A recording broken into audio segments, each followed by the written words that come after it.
콘스탄티누스의 개혁과 새로운 시작. 콘스탄티누스는 그의 마지막 경쟁자였던 리키니우스를 무찌르고 제국의 유일한 지배자가 됩니다. 그는 단지 권력을 쟁취한 정복자가 아니라 제국을 새롭게 재건한 개혁자였습니다. 새로운 수도를 세우고 정치 구조를 재편하며 기독교를 공식적으로 공인하고 우대 정책을 펼쳤습니다. 새로운 수도 콘스탄티노플의 탄생. 콘스탄티누스는 324년 비잔티움을 제국의 새 수도로 선택합니다. 그리고 이 도시에 자신의 이름을 붙여 콘스탄티노플이라 부르죠. 그는 단순히 행정 중심지를 옮긴 것이 아니었습니다. 정치, 군사, 종교, 경제가 통합된 미래의 제국 수도를 꿈꾸고 그것을 실현했습니다. 왜 비잔티움이었을까요? 그 이유는 바로 지리적 위치에 있습니다. 보스포루스 해협을 사이에 두고 유럽과 아시아를 잇는 이곳은 동서 문명을 통합하기에 가장 이상적인 장소였습니다. 서쪽에는 라틴 문화권과 그리스 본토가 자리하고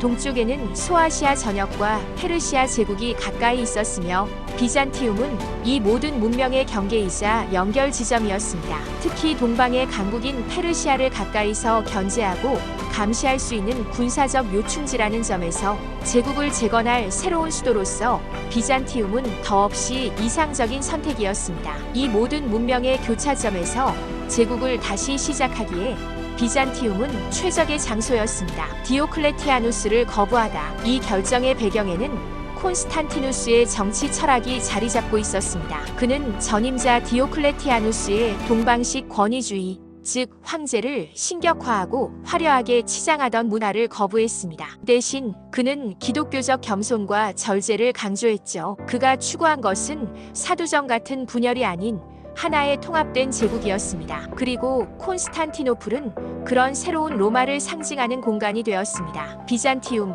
그리고 그 입지의 비밀. 비잔티움은 단순한 변방의 도시가 아니었습니다. 원래는 그리스 식민지로 출발했지만 해상 무역과 전략적 요충지로 발전해 온 곳이었죠. 보스포루스 해협, 황금불 항구, 프로폰티스 해, 그리고 반도형 지형이 자연스러운 방어 기능을 갖췄기 때문에 모든 것이 천혜의 조건이었습니다. 보스포루스와 헬레스폰투스의 전략적 가치. 보스포루스 해협은 흑해와 마르마라 해를 잇는 중요한 뱃길이자 전설과 신화가 깃든 신성한 공간이었습니다. 아르고호, 하피, 아미쿠스 등 그리스 신화가 얽힌 장소였죠. 헬레스폰투스, 지금의 다르다넬스 해협은 더욱 드라마틱합니다. 이곳에서는 크세르크세스 대왕이 170만 대군을 이끌고 부교를 놓았고 연인 히로를 만나기 위해 레안드로스가 매일 밤 헤엄쳐서 해협을 건넜다는 전설도 전해집니다. 콘스탄티누스는 이 지역, 특히 고대 트로이 평원에 새로운 수도를 세우려다